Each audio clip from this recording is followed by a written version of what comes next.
A billionaire single father discovers that his son is going to lose his sight, until a poor girl says, "I know how to cure him," and what happens is unbelievable.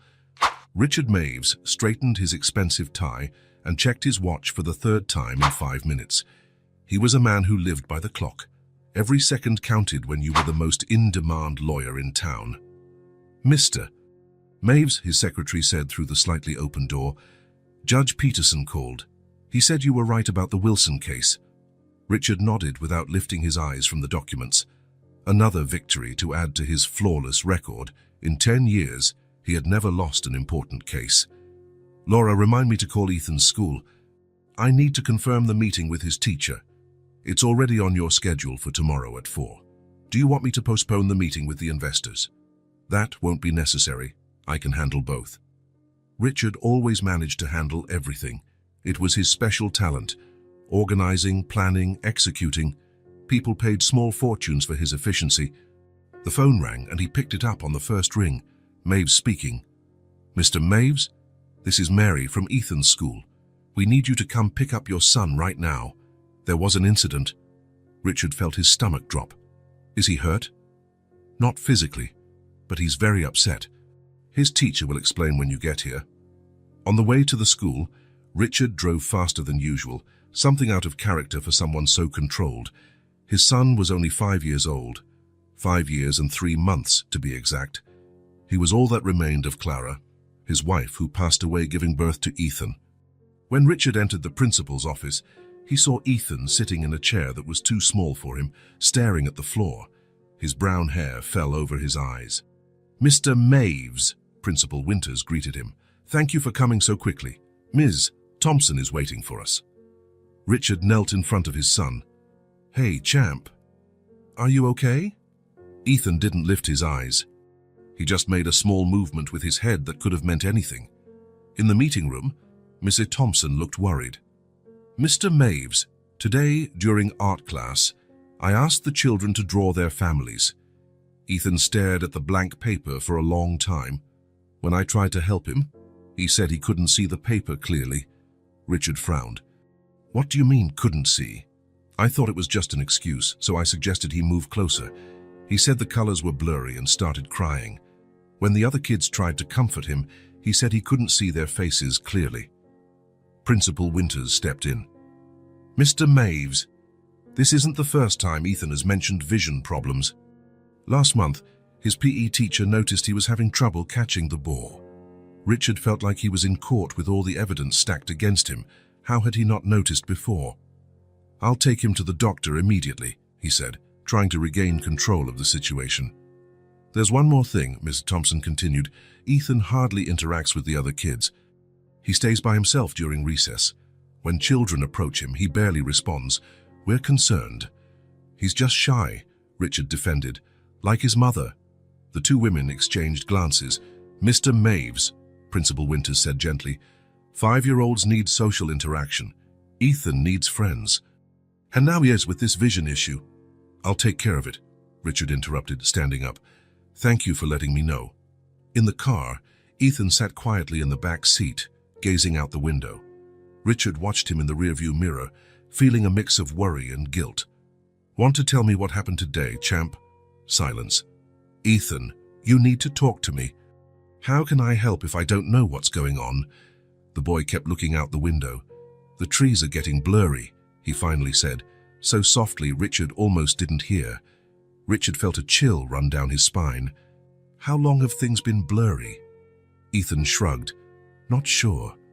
"A while. Why didn't you tell me before?" "You're always busy." Those simple words struck Richard like a slap. It was true. He was always busy. Meetings, cases, documents, deadlines. Ethan was just another item on his packed schedule. At home, Richard did something he rarely did. He called to cancel a meeting. "Laura, I need you to reschedule the meeting with Baker. I'm taking Ethan to the doctor first thing tomorrow." "But Mr. Maves, Mr. Baker came all the way from Chicago specifically." "Just reschedule," he cut her off. "It's a family emergency." After hanging up, Richard turned around and saw Ethan standing in the kitchen doorway. clutching the worn teddy bear Clara had bought while she was still pregnant. "I'm scared, Dad," Ethan said, his small voice trembling. Richard felt a lump in his throat. He didn't know how to deal with emotions, his or his son's. Ever since Clara had died, he'd focused on being practical, efficient. Feelings were too complicated. "It'll be fine," he said, not entirely sure of himself. "We'll find out what's going on and fix it." That night, after putting Ethan to bed, Richard sat alone in the empty kitchen with an untouched glass of whiskey. The house was far too big for just 2 people. It had 5 bedrooms, a library, a game room no one used.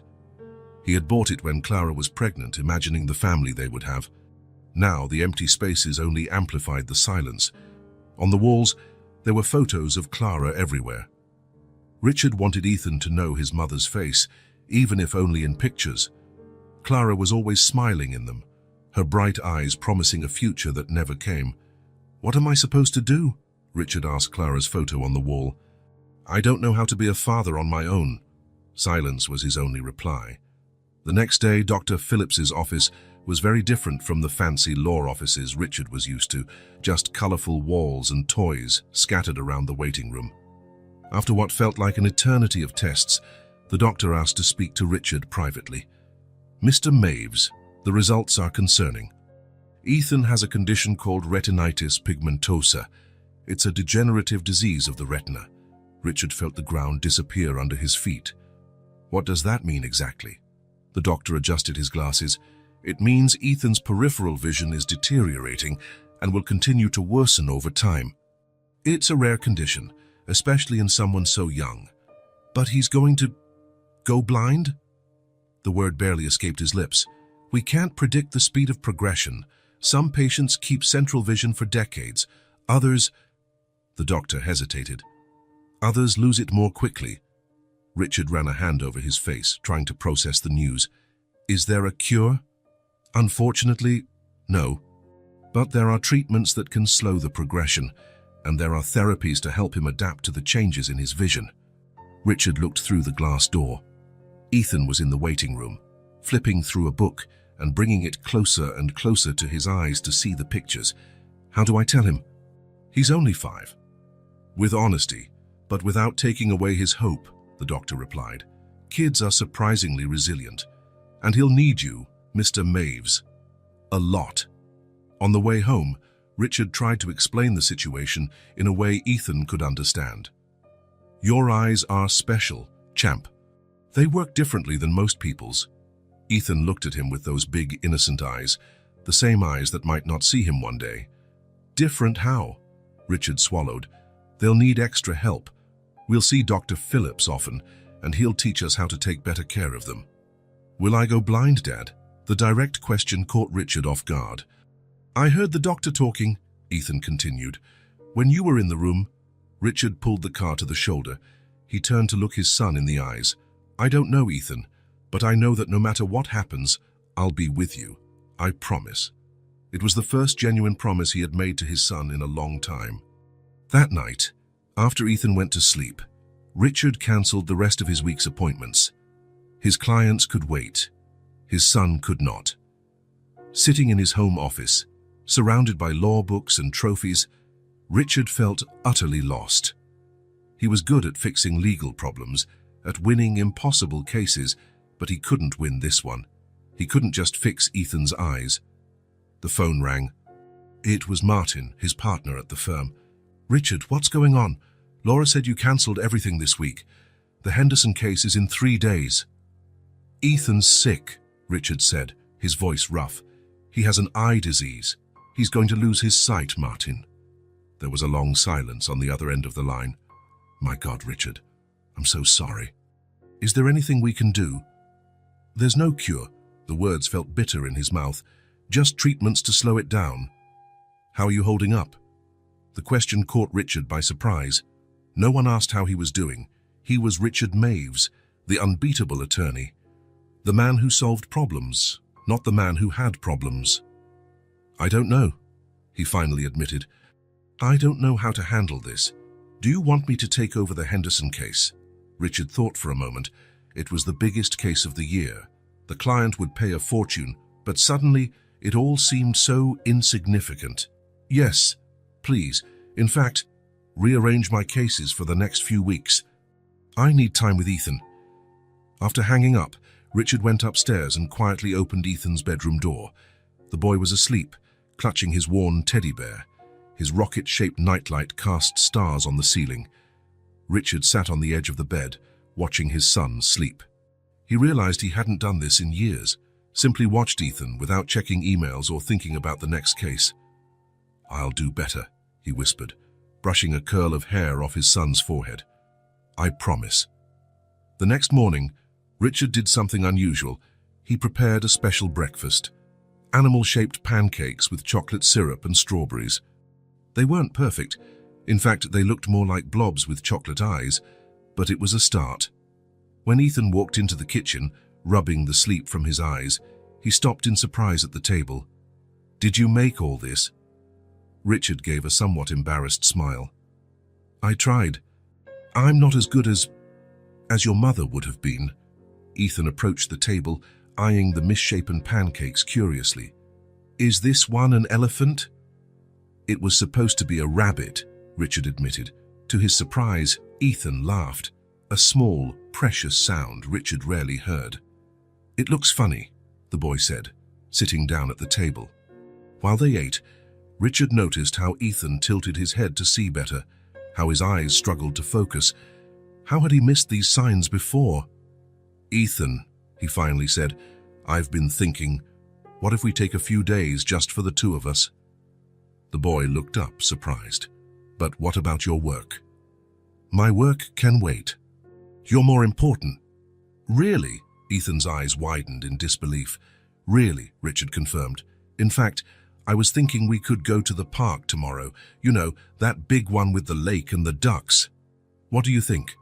A small smile appeared on Ethan's face. "Can we bring bread for the ducks?" "Of course we can," Richard replied. "And we can stay there as long as you like." After breakfast, Richard called Laura at the office. "I need you to cancel everything for the next few days. Martin is already taking over the Henderson case, but please reorganize the rest of my schedule." "Mr. Maves," Laura said, concerned, "there's the speech at the lawyers' conference, and Mr. Baker has already rescheduled twice." "Cancel everything," Richard repeated firmly. "For the first time in my career, I'm not available. My son needs me." When he hung up, Richard felt a weight lift from his shoulders. For years, his job had been his identity, his priority. Now, looking at Ethan sitting on the couch, holding a book close to his face, he realized how much he'd missed because of it. "What are you reading, champ?" Richard asked. Ethan held up the book. "It's about a boy who finds a dragon, but the letters are hard to see." Richard sat next to him. "How about I read it to you?" Ethan's eyes lit up. "Really?" "Sure," Richard said, taking the book. "Actually, we could make it a habit. Read together every night." As he read about the boy and the dragon, Richard felt something unusual stir in his chest, a mix of sadness and determination. Sadness for the time already lost, for what Ethan would face in the future. Determination to be present now, to be the father his son deserved. That night, while putting away Ethan's toys, Richard found a drawing under the bed. Two stick figures, one tall, one small, holding hands. Above them, in messy letters, were the words, "Me and Dad." Richard sat on the floor, holding the drawing gently. When was the last time he really held Ethan's hand? Not just to cross the street or go into school, but truly held it, connecting with him. He couldn't remember. Glancing around the silent house, at the expensive furniture and vacant spaces, Richard realized he had built a life that looked perfect on the outside, but was empty within. Ethan didn't need expensive toys or a huge house. He needed a dad who was there, who really saw him. And now, with Ethan's vision in danger, Richard finally understood what really mattered. Tomorrow, they would go to the park. A simple trip, but to Richard, it felt like the start of a new path. He didn't know what the future held for them, but he knew one thing. From now on, he would be truly present in his son's life. As he closed Ethan's bedroom door, Richard made a silent promise to himself and to Clara. He would be the father his son needed. Not just a provider, but a father in every sense. One who truly saw his child, even if one day Ethan could no longer see him. The next morning, Richard woke before his alarm. He lay there for a few minutes, staring at the ceiling. His mind was already racing, planning the day. On the bedside table, his phone vibrated. It was a message from Laura, his secretary. Reminder: meeting with Petromax at 10 a.m., Henderson case at 2 p.m., conference call with Tokyo at 4 p.m. Richard looked at the message for a long moment.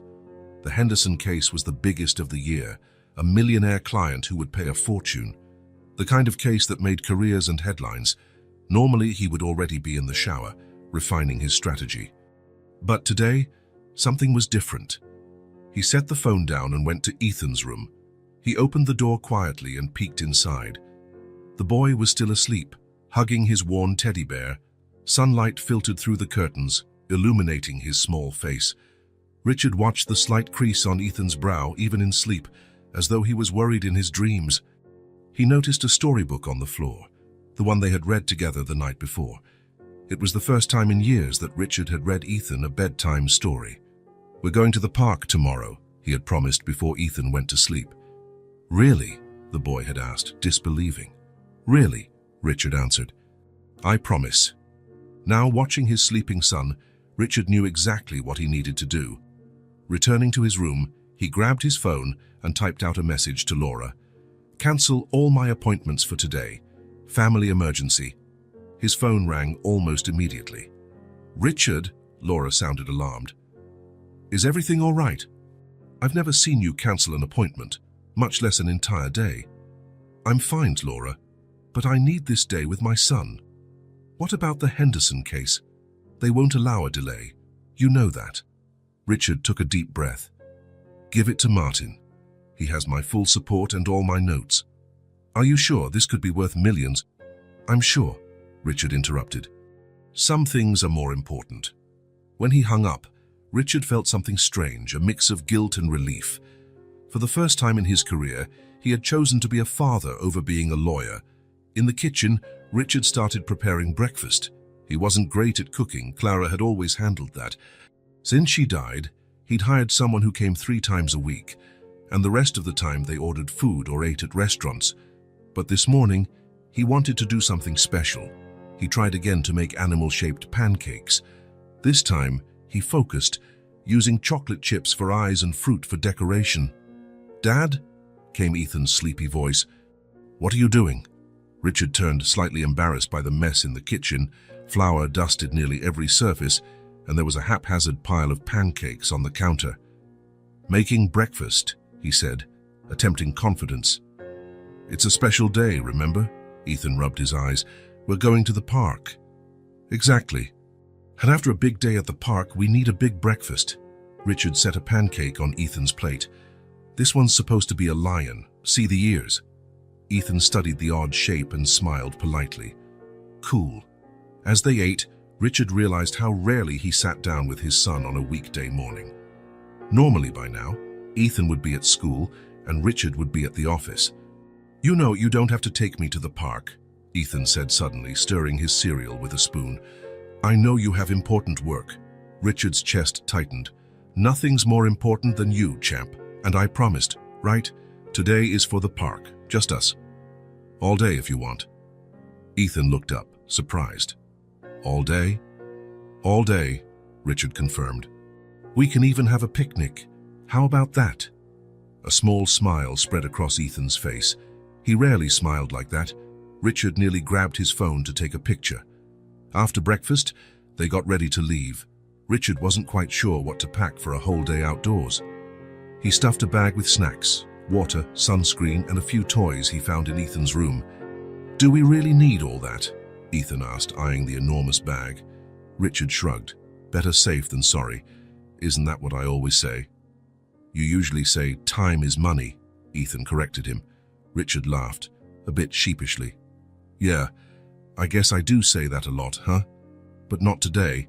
Today, time is just time. For us to enjoy." The park was about a 20-minute drive away, an expanse of green in the city center. with a lake, playground, and lots of trees. Richard drove past it every day on his way to work, but almost never stopped. He simply didn't have time. When they arrived, the park was quiet. It was a weekday morning, and most kids were at school. A few retirees were feeding ducks, and a couple of mothers sat with very young children. "Where do you want to go first?" Richard asked, holding Ethan's hand. Ethan looked around, squinting. Richard noticed how he strained his eyes to focus. "Can we go see the ducks?" They headed to the lake. The day was bright and sunny, the kind of day Richard usually watched through an office window. They settled on a bench by the water. Richard dug into the bag and pulled out some bread. "Want to feed the ducks?" Ethan took a piece, a shy smile on his face. "Really?" "Absolutely." Ethan tossed the bread into the water, and a group of ducks quickly paddled over, quacking and jockeying for position. "Look, Dad, they're fighting." Ethan laughed, a sound Richard rarely got to hear. "Throw another one," Richard suggested. They spent nearly an hour there, feeding ducks and chatting about small as everyday things. Richard couldn't remember the last time they'd had such an unhurried conversation. "Do you want to check out the playground now?" Richard asked after they ran out of bread. Ethan nodded but looked slightly nervous. "What's up, champ?" "What if the other kids don't like me?" Ethan asked in a tiny voice, almost too soft to hear. Richard knelt in front of him. "Why wouldn't they like you?" Ethan shrugged. "At school, nobody plays with me. They say I'm weird because I'm quiet." Richard's heart sank. "You're not weird, Ethan. You're amazing. If any kid here is nice enough to really get to know you, they'll see how incredible you are." Ethan didn't look entirely convinced, but he followed his father toward the playground. Only two other kids were there, an older boy on a swing and a little girl making a sandcastle. "Want to try the slide?" Richard offered. Ethan eyed it, hesitating. "I can't see the top very well." It struck Richard that he hadn't considered how to handle Ethan's diminishing sight in everyday play. It was new territory for both of them. "How about the swings then?" "I can push you," Ethan agreed, and they walked over to the swings. Richard helped his son get on and started to push, slowly at first, then higher. "Higher, Dad!" Ethan called out, giggling. Richard pushed harder, smiling at the sound of his son's laughter, a precious sound he wanted to keep forever. After the swings, Ethan decided he wanted to try the slide. Richard stayed close, ready to help if Ethan got disoriented. To his surprise, Ethan climbed the steps slowly but determinedly. "I can see you, Dad," he called from the top. "I'm right here at the bottom, waiting," Richard called back.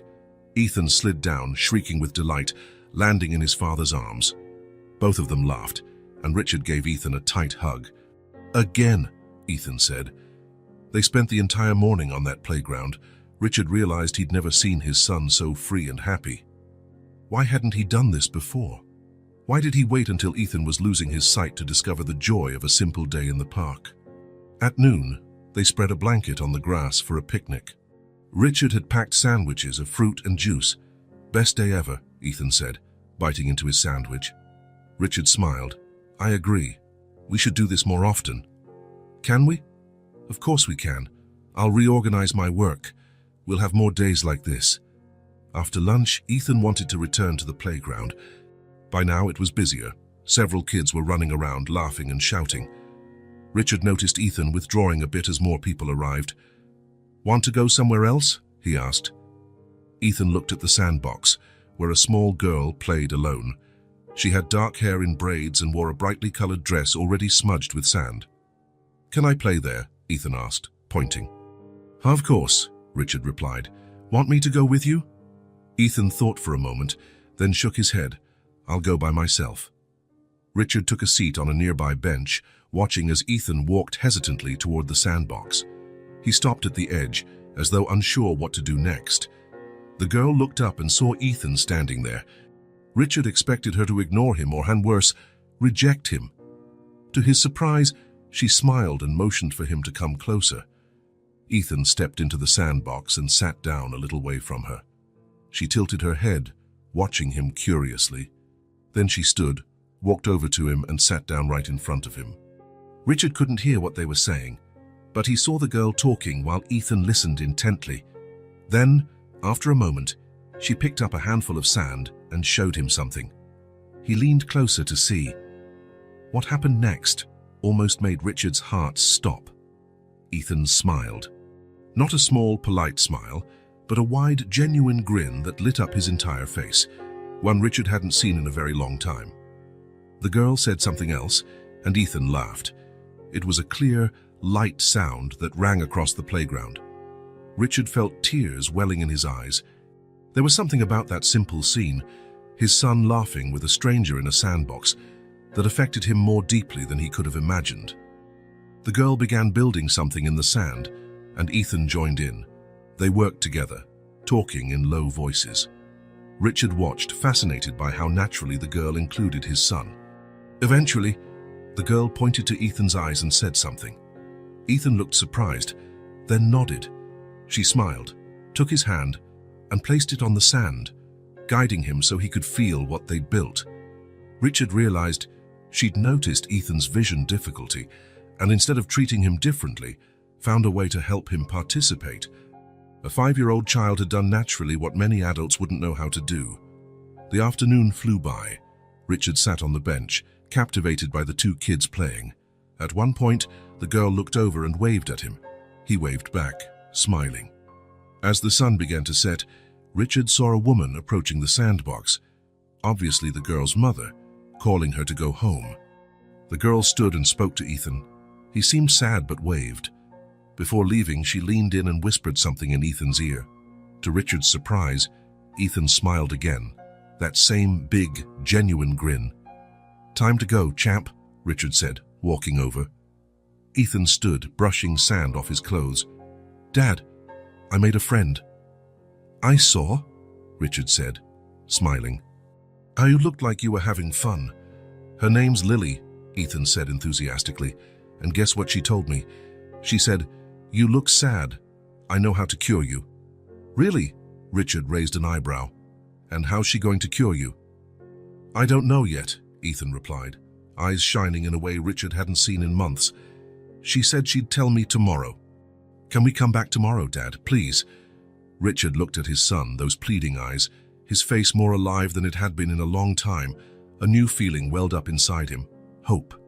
"Sure, we can come back tomorrow," he said, taking Ethan's hand. "Absolutely." On the way back to the car, Ethan chattered non-stop about Lily and everything they had played. Richard listened in awe at the transformation in his son. One simple afternoon at the park, one decision to skip an important case, and everything had changed. In the car, Richard glanced at his phone. 15 missed calls and a dozen messages. The world hadn't ended because he took a day off. The Henderson case would go on without him. Clients would find other lawyers. But no one else could be Ethan's father. No one else could restore the light in his son's eyes, only he could. Richard put the phone away without responding to any messages. Tomorrow, they'd be back at the park, to find Lily, to see how she planned to cure Ethan's sadness, and to follow that small spark of hope that had ignited that day. The following days brought changes Richard never imagined, changes so simple yet so profound that he often found himself watching Ethan as if seeing him for the first time. It all started with a request the morning after they first met Lily. "Dad, can we go to the park today?" Ethan asked over breakfast. Richard eyed his son, surprised, not by the question but by the energy in the boy's voice. It was as if a small flame had been lit inside him. "Of course we can, champ.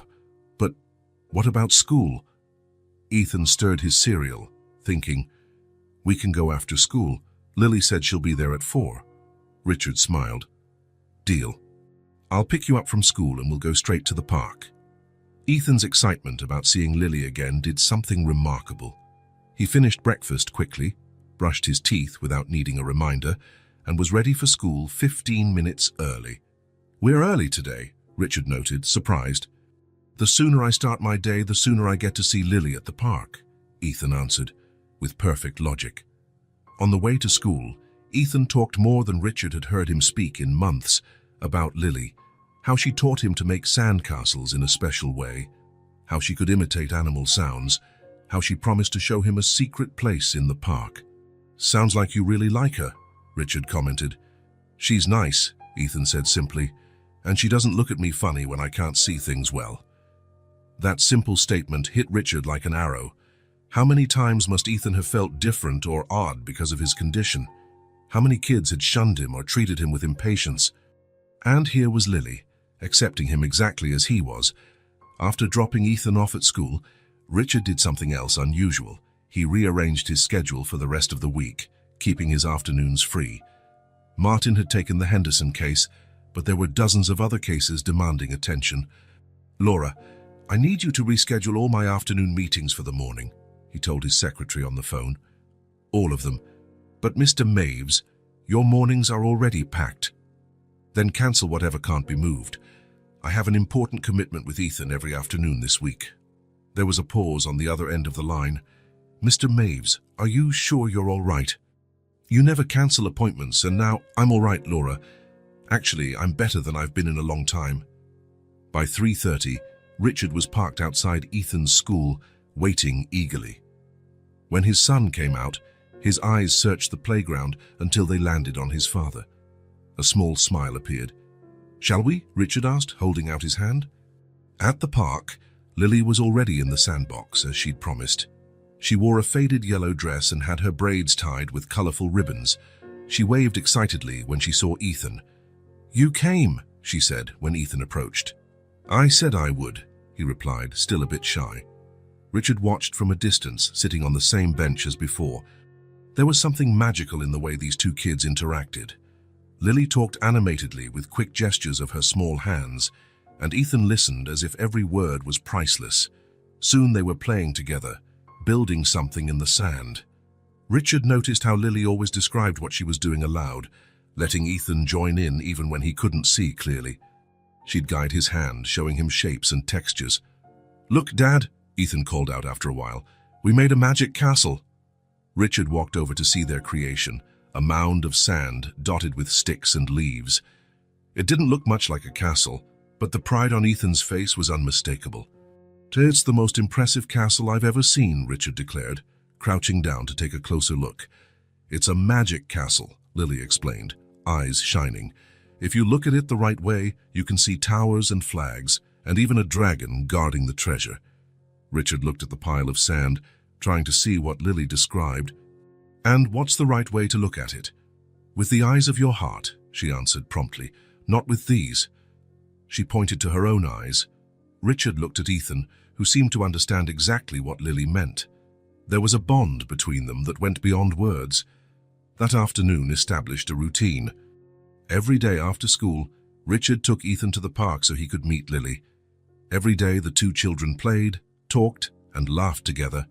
And every day, Richard watched, amazed at the transformation happening right before his eyes.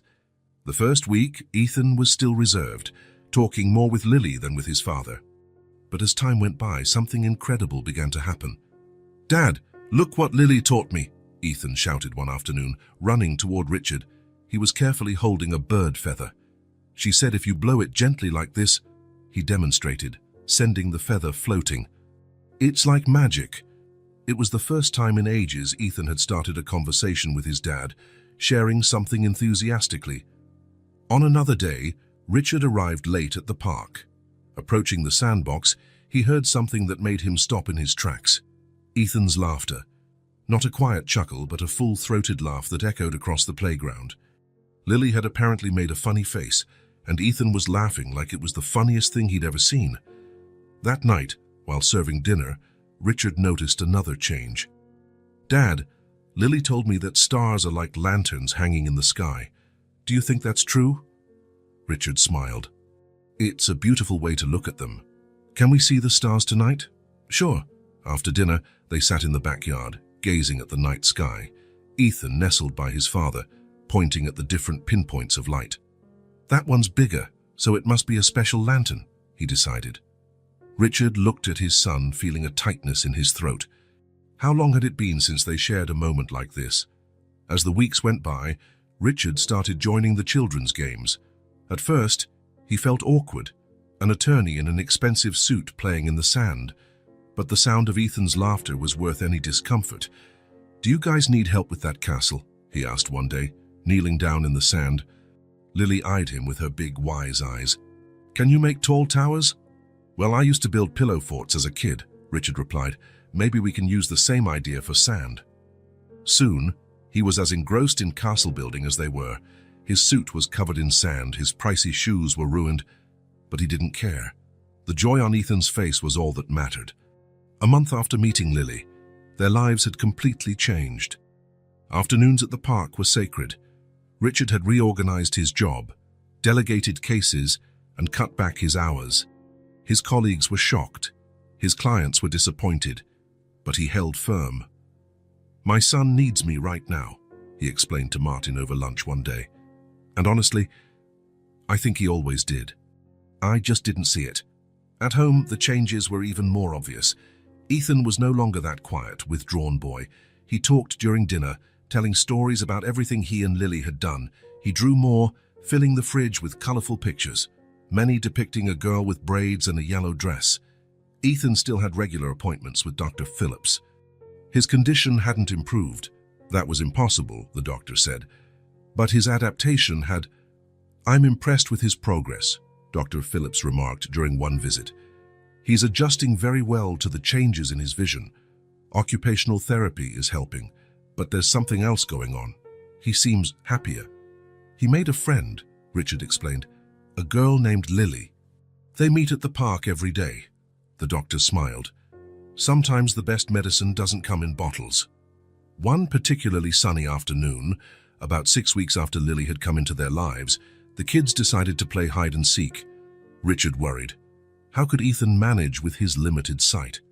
"Are you sure you want to play, champ?" he asked, hesitating. "Yes," Ethan answered eagerly. "Lily taught me a special way. She makes a little bird sound so I can find her." Richard stood watching, fascinated, as the children played. Lily would hide and make soft chirping noises so Ethan could use his hearing to locate her. When it was Ethan's turn to hide, Lily pretended to have trouble finding him, even if he was only partially hidden. "You're really good at this," she exclaimed when she finally found him. Ethan's smile lit up his whole face. After their game, they rested under a tree. Richard joined them, bringing juice and snacks. "Thanks, mister." "Maves," Lily said politely as she took a cup of juice. "You can call me Richard," he replied with a smile. "Richard," she repeated, as if testing the sound. "My dad's name is Mark." Richard noticed Lily rarely talked about her family or home. He only knew that someone dropped her off each afternoon and picked her up later. Sometimes a young woman he presumed was her mom, sometimes a tall, thin man. While they snacked, Ethan gazed up at the leaves above them, where the sun peeked through. "You know, Dad," he said suddenly, "with Lily, it feels like I see better." Richard felt a chill. "What do you mean, champ?" Ethan thought for a moment. "It's like, when I'm with her, it doesn't matter so much that I can't see everything. She shows me things differently, with her hands, with sounds, and sometimes, when she describes something, I can see it in my head better than with my eyes." Lily smiled and took Ethan's hand. "That's because we're best friends. Best friends help each other see things nobody else can." Richard watched the two children beneath the tree, hands linked, the afternoon sun creating a golden glow around them. He felt a surge of warmth and gratitude in his chest. In that moment, he realized what was growing there. This friendship, this connection, this way of seeing the world was priceless. It couldn't be bought with all the money he earned or traded for all the major cases he might win. Ethan's smile, the light in his eyes, the way he spoke and moved with confidence, these were worth more than anything Richard had ever owned. Watching them run off to play again, Richard reflected on how his life had changed in just a few weeks.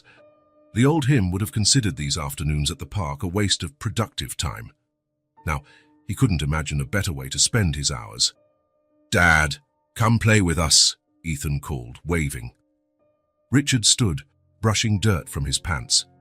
"I'm coming." When he joined the children's latest game, Richard realized he wasn't the only one learning to see the world differently. He was too.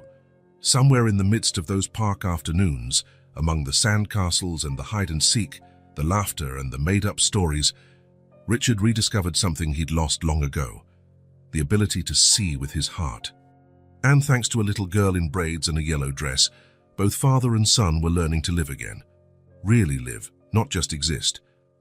That night, after tucking Ethan in, Richard found a new drawing on his son's desk. 3 stick figures this time, a tall man, a small boy, and a girl with braids. They were all holding hands under a bright yellow sun. Across the top, in Ethan's childish scrawl, were the words, "My family." Richard sat on the edge of the bed, looking at his sleeping son. "Thank you for teaching me how to see," he whispered, kissing Ethan's forehead. Outside, the stars shimmered like lanterns hanging in the sky. The park was no longer just a meeting place for Ethan and Lily. It had become like a second home to them. Every tree, bench, and patch of sand held a story, an adventure, a shared laugh. On that sunny Thursday afternoon, the sky seemed particularly blue. Richard and Ethan arrived a bit early, and Ethan practically jumped out of the car before it had fully stopped. "Easy, champ," Richard teased. "Lily's not going anywhere." "But we have to finish the fort we started yesterday," Ethan insisted, tugging at his father's hand impatiently. Over the last 2 months, Richard had watched in awe as his son transformed. The quiet, downcast boy was gone, replaced by a curious, talkative child. His smiles, once so rare, appeared easily now, and it was all thanks to a friendship that began by chance in a sandbox. When they reached the playground, Lily wasn't there yet. "She's late," Ethan said, frowning. "Maybe she got held up at home," Richard replied, checking his watch. "She's only 10 minutes late, champ." Ethan plopped down on the edge of the sandbox, eyes fixed on the path where Lily usually appeared. Richard took his usual seat on the nearby bench, balancing some paperwork he had brought. Lately, he'd adapted to a new routine. He worked in the park while the kids played. 20 minutes later, Lily finally came running along the stone path. She wasn't alone. A young woman accompanied her, holding her hand. "Sorry I'm late," Lily called from halfway across the playground. Ethan jumped up, face lighting up. "I thought you weren't coming." Lily arrived, out of breath, her braids bouncing with each step. "I'd never miss our playtime." "We just had a small problem at home." Richard approached, curious about the woman with Lily. She was young, possibly in her early 30s, with the same dark hair as Lily, though shorter. She wore simple jeans, a colorful blouse, and carried a heavy-looking tote bag. "Hi," she said, extending her free hand. "I'm Sandra, Lily's mom. You must be Richard. Lily talks about you and Ethan all the time." Richard shook her hand. "Pleased to finally meet you. Ethan can't stop talking about Lily either." Sandra smiled, a warm, genuine smile that reminded Richard of Lily's. "Sorry we're late today. I had a last-minute delivery." "A delivery?" "Cakes," she said, lifting the tote bag. "I bake cakes to order." "Actually, I brought something for you." She opened the bag and took out a small cardboard box. "Chocolate cupcakes. Lily said Ethan loves chocolate." Richard was taken aback. "Oh, you didn't have to go to any trouble." "It's no trouble," Sandra replied. "It's the least I can do. Lily comes home so happy these days. Her friendship with Ethan means the world to her." Richard glanced at Ethan and Lily, who had already run off to the sandbox. "It means a lot to Ethan too, more than I can say." Sandra checked her watch. "I have another delivery, so would you mind keeping Lily for a bit longer? My husband will pick her up at 6. "No problem," Richard said. "We'll be here until then." After Sandra left, Richard sat back on the bench, sampling one of the cupcakes. It was delicious, dense, moist, with just the right amount of sweetness. As he worked through some documents, he couldn't help overhearing Ethan and Lily's animated conversation. "My mom baked 10 cakes last night," Lily was saying, shaping small piles of sand. "She stayed up so late. When I woke up, she was still decorating the last one." "Does your mom make cakes every day?" Ethan asked, clearly fascinated. "Almost. Sometimes they're big birthday cakes. Sometimes they're small, like these cupcakes. She's the best cake maker in the whole world." "What about your dad? What does he do?" Ethan asked innocently.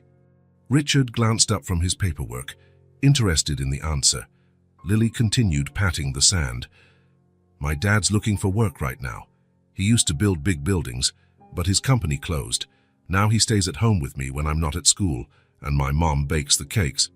He must be really nice, Ethan said. He's the best dad in the world, Lily declared proudly.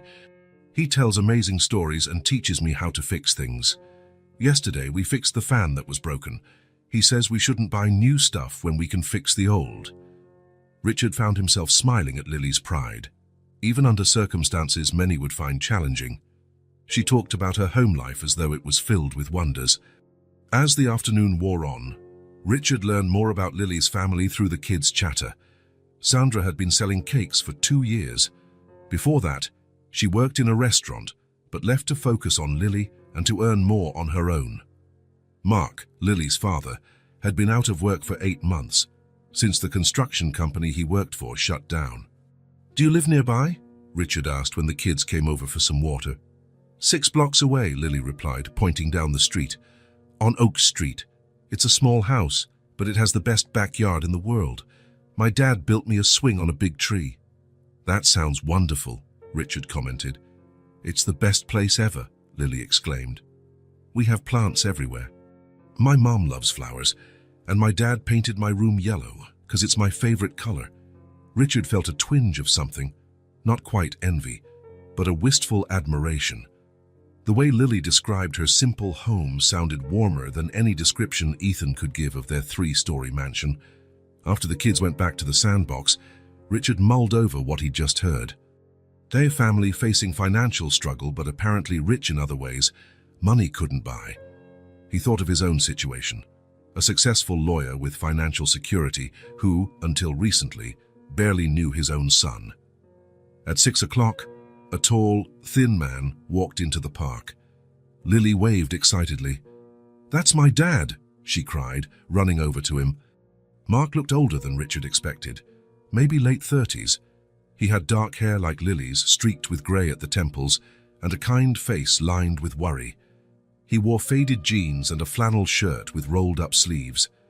"Daddy! Daddy!" Lily jumped into his arms. "This is Ethan, my best friend, and that's his dad, Richard." Mark set Lily down and held out his hand. "Mark Thompson, nice to finally meet you. Lily hasn't stopped talking about you." Richard shook his hand, calloused and strong, the hand of someone used to manual labor. "Richard Maves. Likewise. Ethan and Lily have become inseparable." Mark smiled, ruffling Lily's hair. "I've never seen her so excited about a friend before. You two have become really important to her." While they chatted, Ethan whispered something to Lily. She beamed and looked at her father. "Daddy, can Ethan come to our house sometime?" Mark looked mildly surprised but smiled. "Of course, sweetheart, if his dad says it's okay." 4 heads turned to Richard. "Please, Dad," Ethan begged, eyes full of hope. "I want to see her house." Richard hesitated for only a moment. "If it's not too much trouble for you." "Not at all," Mark answered. "We'd love to have you. How about Sunday? Sandra doesn't have any deliveries on Sundays." "Sunday sounds great," Richard agreed. Ethan and Lily both lit up with matching excited grins. On Sunday, Richard drove slowly down Oak Street, searching for the house number Mark had given him. It was a modest neighborhood. Small, tidy houses lined the street. "That's it," Ethan said, pointing to a light blue house with a small garden in front. Richard parked and studied the home for a moment. It was tiny compared to his mansion, a sloped roof, small but bright windows, and a front yard filled with potted flowers of every shape and color. "Let's go, Dad." Ethan was already unbuckling his seatbelt. Before they reached the front gate, the door swung open and Lily rushed out in her signature yellow dress. "You made it," she squealed, hugging Ethan. Mark and Sandra followed close behind, smiling and waving. "Welcome," Sandra called. "Come on in." The inside was exactly how Richard had imagined it, small but incredibly cozy. The living room had a worn but clean sofa adorned with bright handmade cushions. The walls were decorated with framed crayon drawings, clearly Lily's creations, and family photos. "It's modest," Mark said, almost apologetically, "but it's home." "It's lovely," Richard said sincerely. A delicious smell wafted from the kitchen, mingling with the scent of fresh flowers in vases. A shelf held board games and a few books, and a well-worn guitar leaned in the corner. "Come see my room." Lily grabbed Ethan's hand, pulling him down the hallway. Sandra smiled. "Go ahead. I'll finish up lunch. I hope you like lasagna." While Mark gave Richard a quick tour, Richard couldn't help noticing the little details that revealed so much about this family: photos of birthdays past, children's drawings taped to the fridge, a calendar on the wall with cake delivery dates written in neat rows. A home where every inch was lived in and loved. The backyard was small, but as Lily had promised, featured a big tree with a swing. Mark explained how he built it using recycled materials. "You don't need much to be happy," he said. "Just enough." Lunch was served at a tiny kitchen table that barely sat 5. Sandra's lasagna was incredible, and she'd baked a chocolate cake for dessert, Ethan's favorite, that made Richard understand why her cupcakes were so popular. The meal was filled with laughter and stories. Mark shared tales of his old construction job. Sandra talked about how she started baking, and Lily frequently interjected with her own colorful commentary. Richard noticed how relaxed Ethan seemed, talking and laughing more than he ever did at home.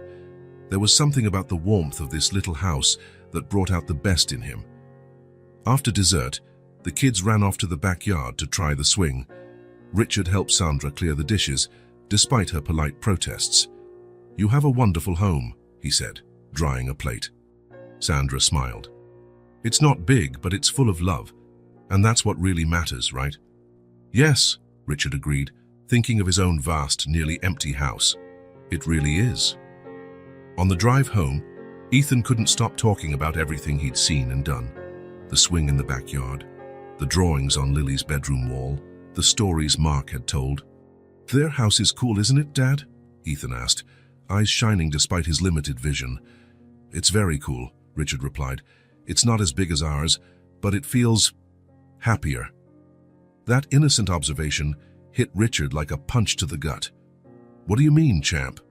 Ethan thought about it. "They're always laughing and talking and doing things together. Our house is so big, but sometimes it's so quiet." Richard swallowed hard. "You're right. We need to change that." When they got back to their imposing mansion, Richard saw it with fresh eyes. The huge, silent rooms, the tasteful but impersonal decor, the spaces that went unused. Compared to the Thompsons' cozy, bustling home, his place felt more like a museum, beautiful but lifeless. That night, after putting Ethan to bed, Richard sat in his office, deep in thought.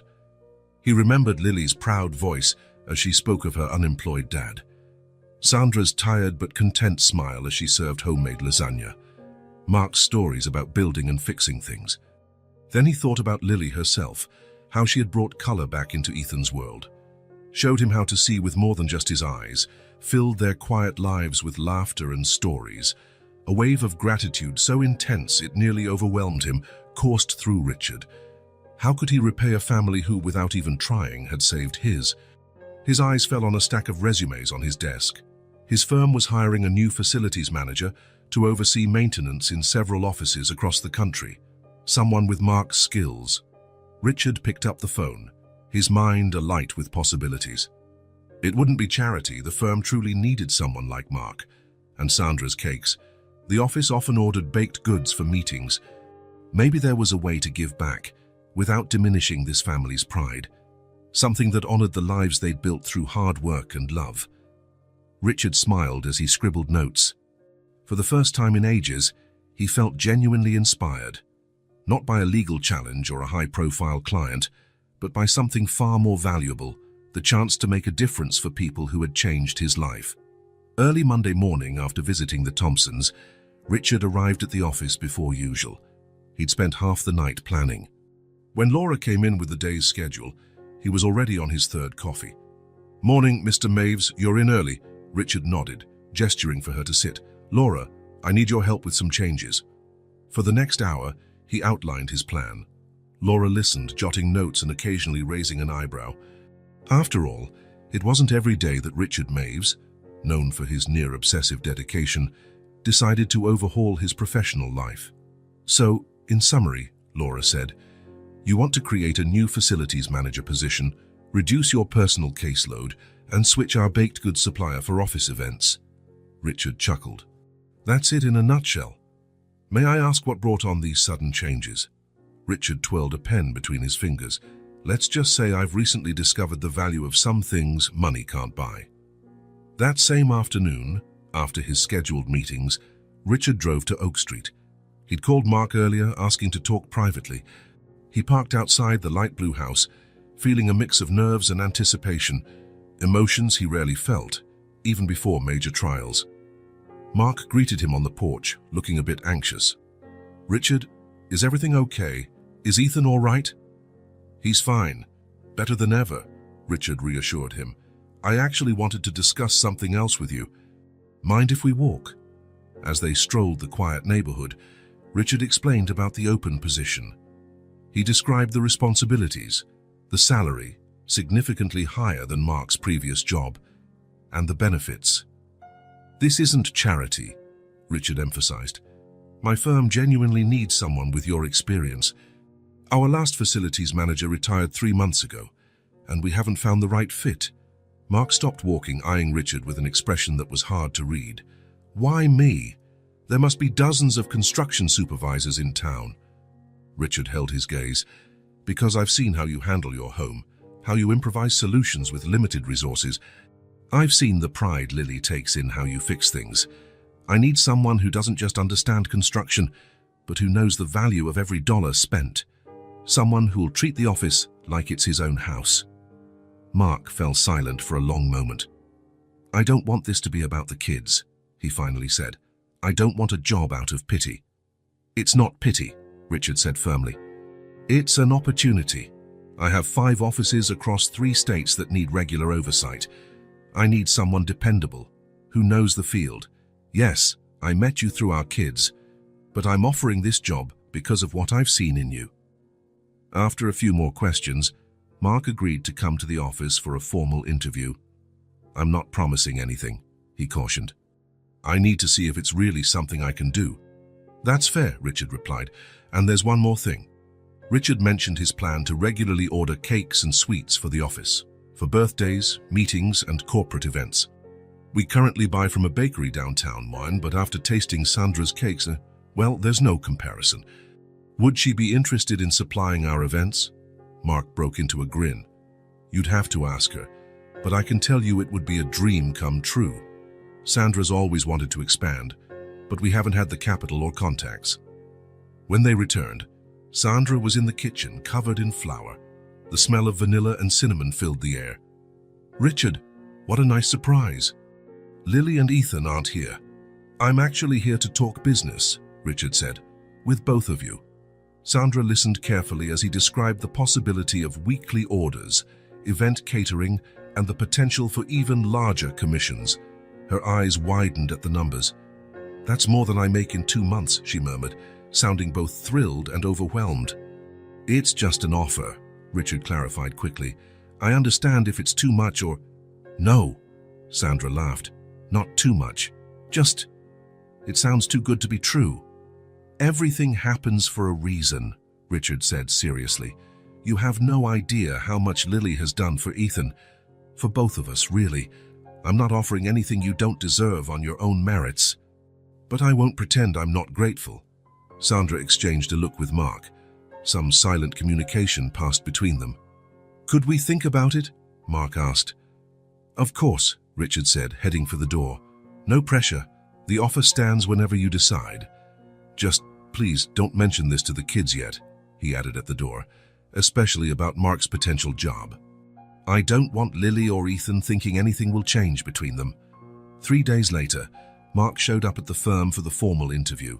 He wore a suit that was slightly too big, probably borrowed, but had made an effort to look professional.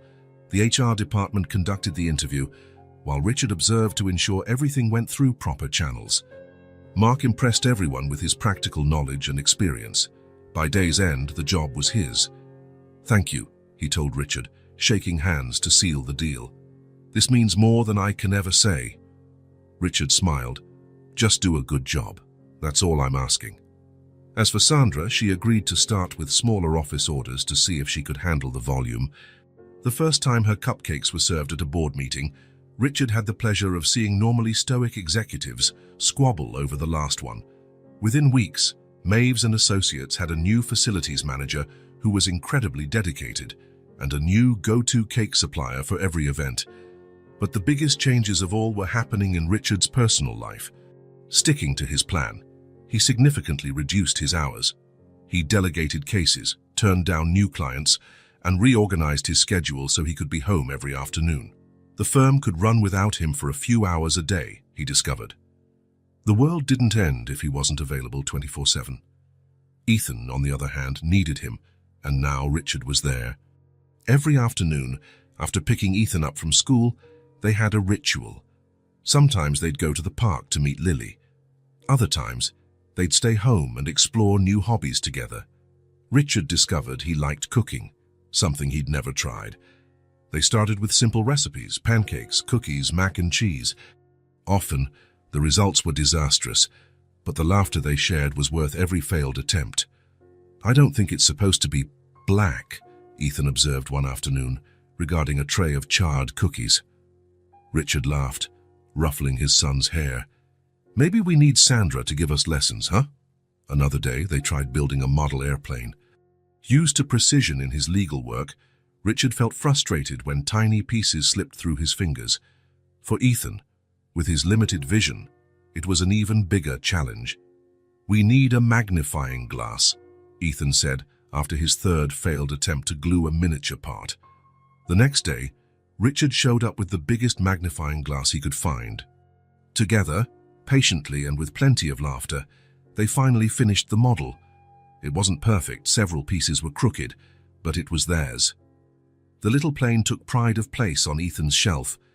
Even their nights changed. Instead of working late in his office, Richard spent at least an hour reading to Ethan before bed. They started with easy books, then moved on to longer stories that took several nights to finish. "Just one more chapter, Dad," Ethan would plead whenever Richard tried to stop. Discovering he loved those quiet evening hours as much as Ethan, Richard almost always gave in. The transformation in Ethan was visible to everyone. His posture, once hunched and guarded, was now upright and assured. His voice, once a timid whisper, filled the house with questions, comments, and laughter. Even the way he walked changed. His steps were more certain, as though he knew exactly where he was going, despite his visual limits. One Saturday, as they walked through the mall to buy Ethan new clothes, he'd grown considerably in the past few months. They passed a music store. Ethan stopped, fascinated by the guitars in the display window. "Lily's dad has a guitar," he remarked. "He plays songs for us sometimes." Richard looked at his son, noticing the spark of interest in his eyes. "Would you like to learn how to play?" Ethan's face lit up. "Could we?" "Sure. We can learn together." That same afternoon, they left the store with 2 guitars, a small one for Ethan and a regular-sized one for Richard, and a promise to take weekly lessons. The guitar lessons became another ritual. Richard, never one for hobbies, found himself practicing in his spare moments, determined to master at least a few basic chords before the next lesson. Lily, of course, remained a constant presence in their lives. She visited Richard's home frequently, bringing her contagious energy into rooms that had once been silent. With her there, the vast hallways seemed alive with echoes of laughter and running feet. What amazed Richard most was how Lily remained unchanged despite her family's improving circumstances. Even with her dad now employed in a prestigious job and her mom's cake business flourishing, Lily was still the same bright, straightforward girl they'd met at the park. "Does your dad like his new job?" Richard asked her one afternoon as the kids played in his yard. "He loves it," Lily answered, not taking her eyes off the blocks she was stacking. "He says it's like building buildings, but now he takes care of them after they're done. He likes working for you, but said you're not as bossy as you seem." Richard nearly choked on his tea, laughing. "He said that, did he?" "Oops!" Lily clapped a hand to her mouth, eyes dancing with mischief. "Maybe I wasn't supposed to tell." That disarming honesty was what made Lily so special. She spoke her mind without filters. In a world Richard was used to, full of half-truths and hidden agendas, her sincerity was like a breath of fresh air. A month into Mark's new job, Richard received an unexpected call during a meeting. It was Ethan's school. "Mr. Maves, this is Principal Winters. There was a small accident at recess. Ethan's fine upon, but we think you should come get him. Richard's heart pounded. I'm on my way. Without hesitation, he excused himself from the clients, letting Martin finish. A few months ago, he'd have considered it unthinkable to abandon an important meeting. Now he didn't think twice. At school, he found Ethan in the nurse's office with a bandage on his knee. What happened, champ? He asked, gently examining the scrape. We were playing tag, Ethan explained, sounding more excited than hurt. I fell, but I didn't cry. The nurse smiled. He was very brave, but we thought we should call you because he bumped his head too. It's minor, but given his condition, Richard nodded, relieved. Thanks for letting me know. I'll take him to the doctor just to be sure. In the car, Ethan gazed out the window, clearly untroubled by his mishap. Know what was really cool, Dad? He said suddenly. When I fell, everyone came over to check on me. I have friends now, lots of friends. Richard felt his throat tighten. Of course you do, you're a great kid. And guess what else? Ethan continued. I told everyone my dad is a super lawyer who helps people. Tommy said his dad is a firefighter and saves people. But I said you save people too, just in a different way. Richard blinked back tears. Oh, really? Yeah. Ethan turned to face him, eyes shining with admiration. You're my hero, Dad, like Superman, only real. In that moment, driving toward the hospital with his son by his side, Richard felt how drastically his life had changed. Not long ago, he defined himself by his career successes. Now, the greatest title he had was Ethan's hero. Dr. Phillips examined Ethan carefully, especially his eyes. I see no damage, the doctor said after the checkup, but I'm amazed how well he moves given his condition. He seems far more confident than he was last time. He has a special friend, Richard explained. She taught him to look at the world differently. The doctor smiled. Sometimes the best medicine doesn't come from a hospital. That night, after Ethan was asleep, Richard sat on the porch, sipping a glass of wine while gazing at the stars. He thought about how life had changed in the past few months. His son, once so quiet and sad, now filled their home with excitement and laughter. His career, once his entire identity, now took second place. And his big house, once just a place to sleep between workdays, was finally becoming a real home. It all started with a devastating diagnosis and an afternoon at the park, with a little girl in a yellow dress who showed his son how to see beyond his eyes. Richard raised his glass in a silent toast to the moon, a gesture of gratitude for life's unexpected turns, for the Thompsons, who had entered his life at the perfect time, for Lily, whose childlike wisdom changed everything, and most of all, for Ethan, his son, his hero. Saturday morning arrived like so many others in recent months. Richard woke with the first rays of sunshine peeking through the window. He'd gotten used to early mornings, even on weekends. Before, he would have used that extra hour to work, but now he savored the quiet moments of a waking house. He brewed coffee and took it out to the porch, enjoying the still, cool air. His garden was starting to thrive. He'd hired a landscaper after noticing how Ethan loved the flowers at Lily's. Now, small buds of color dotted once barren patches. Richard smiled, thinking about how different his life was now. The workaholic attorney, living in an impersonal mansion, now cared about flowers and got excited about guitar lessons. Who would have guessed? He checked the clock, 8:30. Ethan typically slept until 9 on weekends. That left Richard a little time to review documents for a case. Even with his new routine, he remained a respected lawyer, just one with different priorities. He was absorbed in reading when he heard hurried footsteps inside. Glancing at the clock, he was surprised. 8:40. Ethan was up earlier than usual. The porch door flew open, and Ethan burst out, still in pajamas, hair sticking up every which way, eyes wide with excitement. "Dad!" he nearly shouted, urgency in his voice that made Richard set the paperwork aside immediately. "What is it, champ? Are you okay?" Ethan stood there, breathing hard, an unfamiliar expression on his face, part excitement, part disbelief. "Dad," he repeated, more calmly. "I think my eyesight got better." Richard froze, coffee cup halfway to his lips. "What do you mean?" When I woke up, I could see the dinosaur poster on the wall, the one you put up last month. Before it was just blurry shapes, but today I could actually see the pictures. Richard carefully set his mug down, his hands trembling. He didn't want to give Ethan false hope. The doctor had said retinitis pigmentosa had no cure. His vision might stabilize, but improve. "Did you sleep well?" he asked gently. "Sometimes when we wake up, our eyes can play tricks." "No, Dad, it's different," Ethan insisted, tugging Richard's sleeve. "Come see." Ethan led him inside, up to his room. He pointed at the dinosaur poster, a recent addition to brighten the room, part of Richard's efforts to make it more fun. "Look, I can see that one's a T-Rex, and that one's a Triceratops." Ethan pointed out specific details. Before, it was just blurry. Richard studied his son intently, feeling a mix of hope and caution. It could be just a good vision day.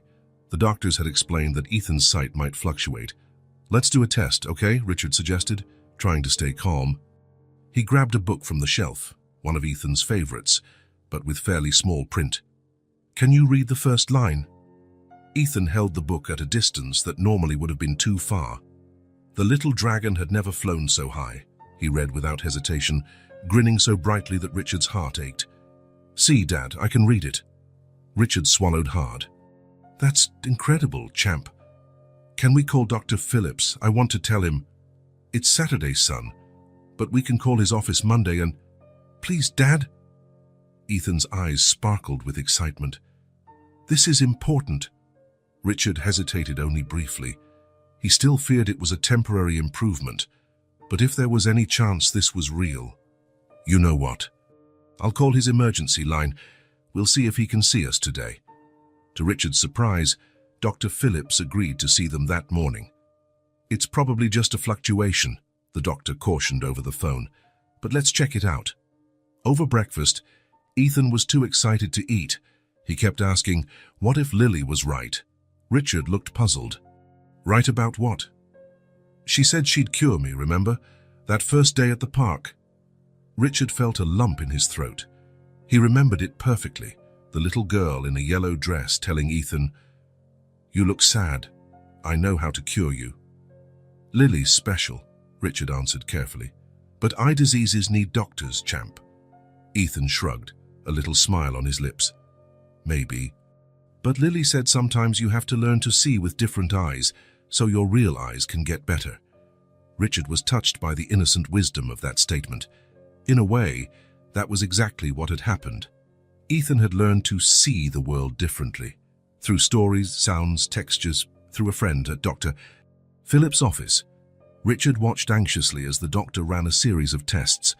Ethan sat patiently in the exam chair, answering questions eagerly. Dr. Phillips maintained a neutral, professional expression.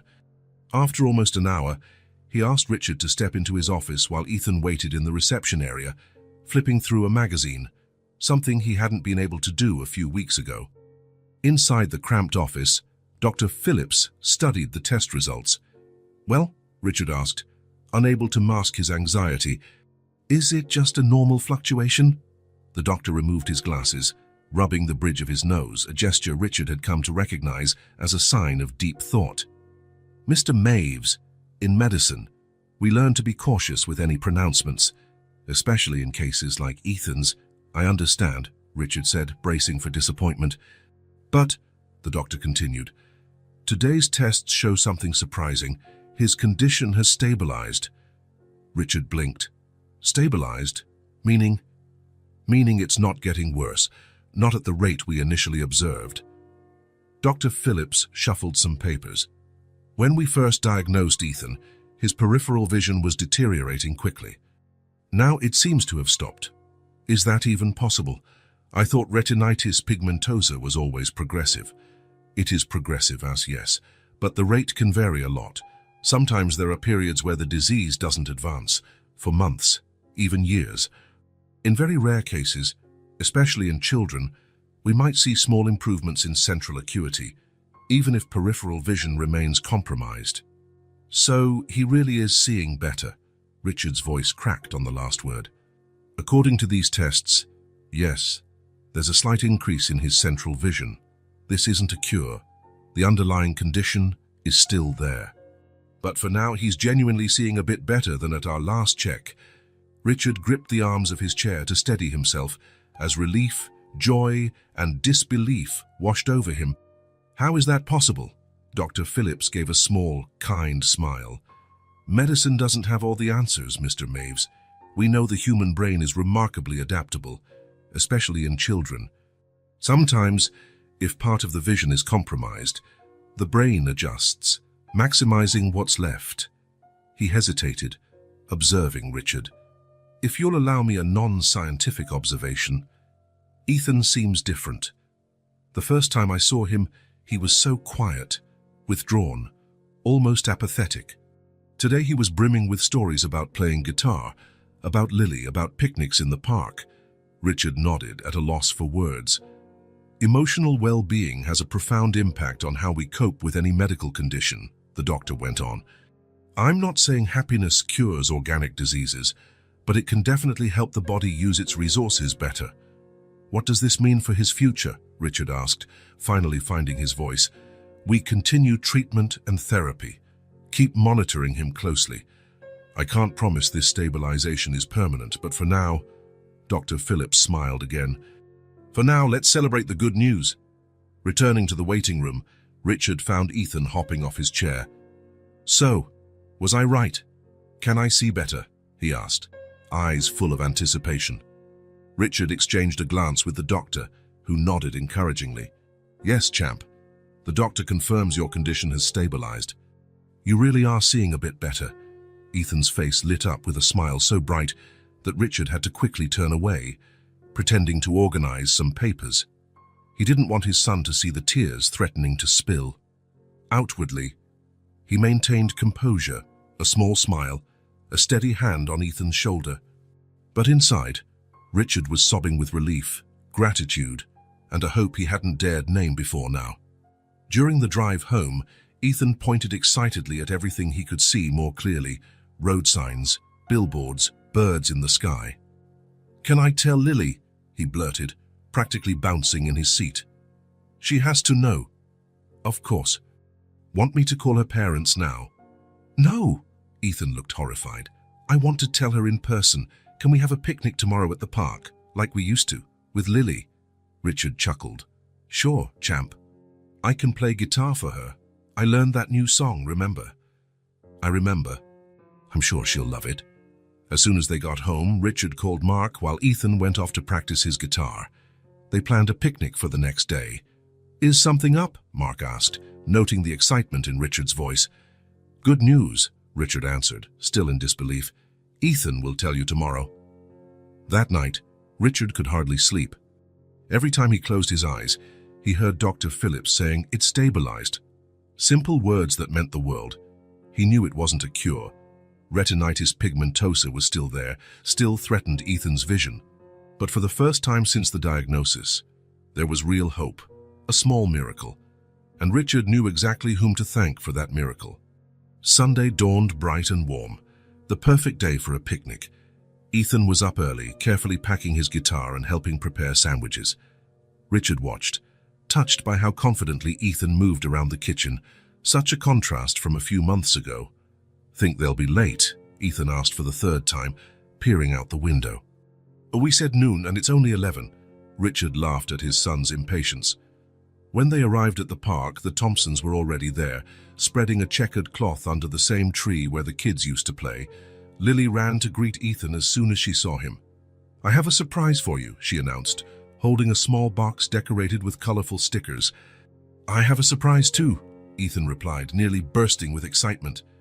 Richard and Mark shared amused looks as they set out the food. Sandra had brought a chocolate cake, Ethan's favorite, plus sandwiches and fresh fruit. The picnic was simple but perfect. After they ate, Ethan couldn't hold back any longer. He asked for everyone's attention and told them about the doctor's findings, demonstrating how he could read things from a distance that used to be impossible. I knew it, Lily cheered, clapping her hands. I told you I'd cure you. The adults laughed, but something in Lily's absolute confidence made Richard's heart flutter. In a way, Lily really had cured Ethan, not of his physical condition, but of the sadness and isolation that had consumed him. While the kids ran off to play, the adults remained under the tree, chatting.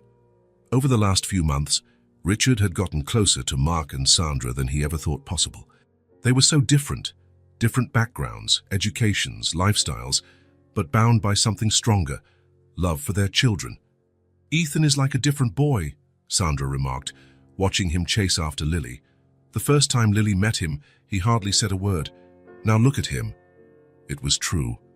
Ethan ran and jumped, full of confidence few would have believed possible just a short time ago. "All thanks to Lily," Richard said. Sandra smiled, but there was a trace of worry in her eyes, something Richard noticed immediately. "Is everything all right?" he asked gently.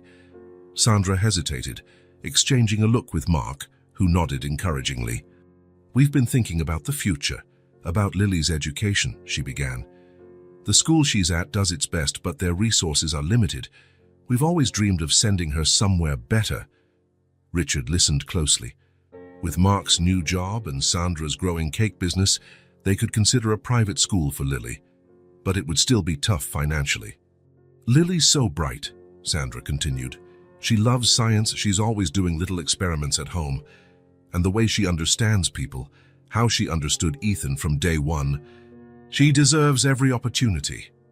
Richard thought of the little girl who had changed his family's life, who taught Ethan to see with more than his eyes, who chased away his loneliness with a single smile. "We'll make it happen," he said, a surge of determination filling him. "She's too special." Mark frowned. "What do you mean?"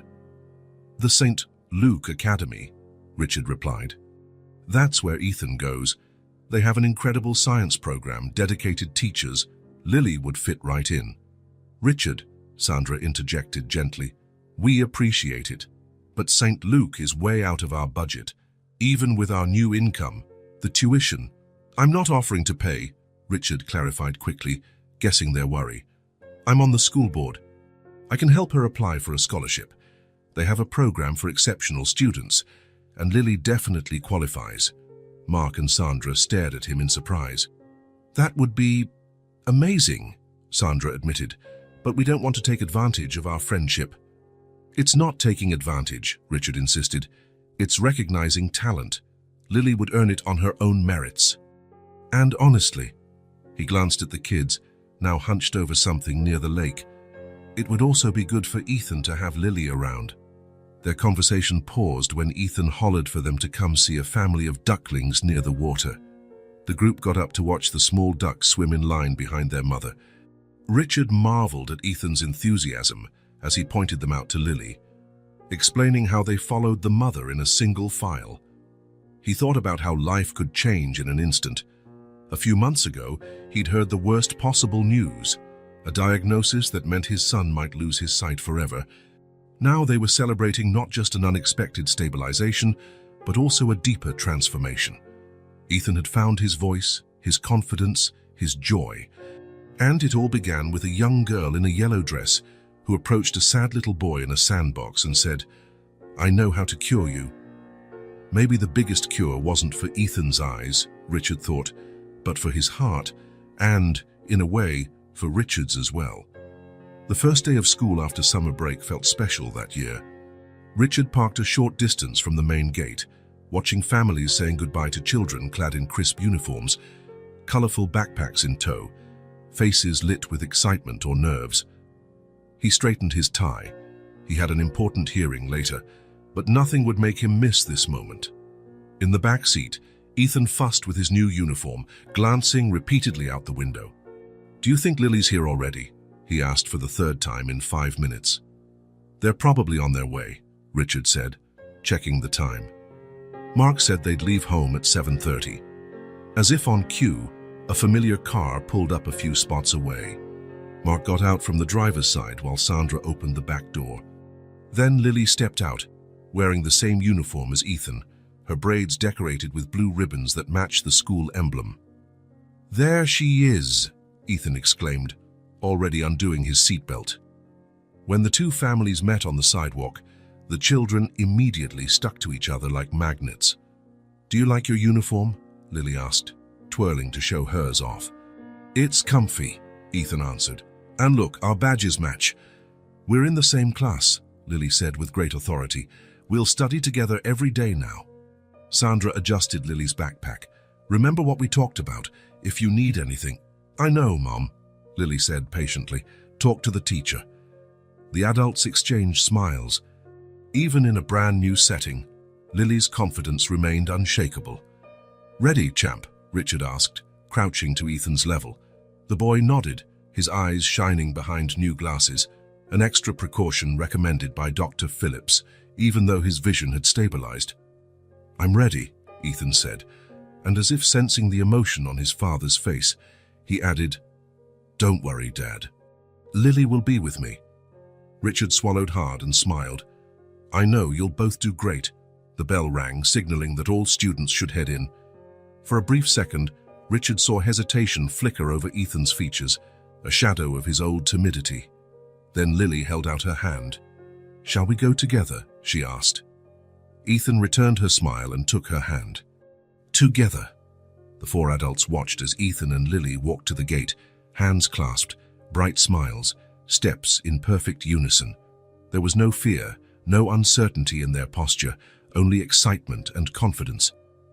"Feels like just yesterday that I saw them playing in the sandbox for the first time," Sandra said, voice thick with emotion.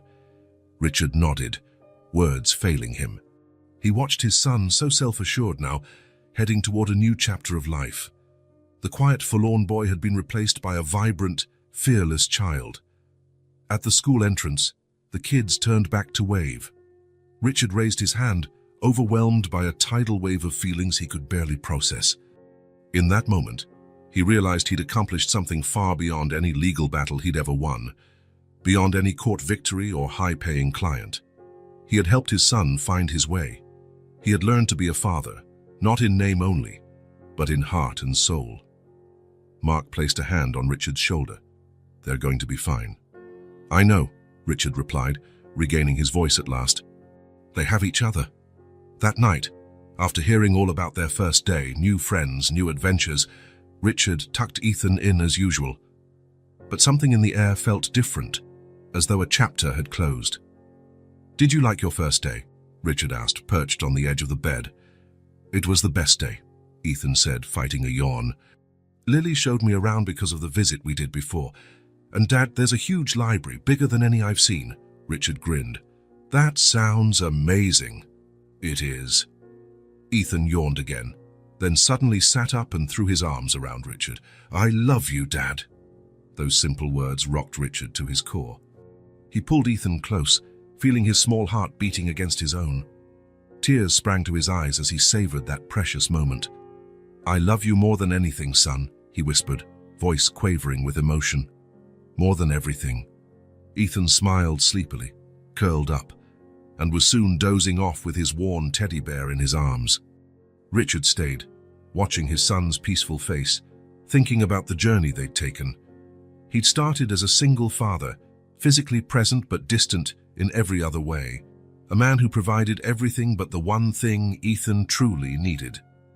Now, listening to Ethan's quiet breaths and the soft rustle of sheets, Richard knew something fundamental had changed. He was no longer just a single father, he was a whole father. If this story touched your heart, subscribe to the channel and turn on notifications so you don't miss the next ones. Leave a like, because it helps this story get recommended to more people. See you in the next story.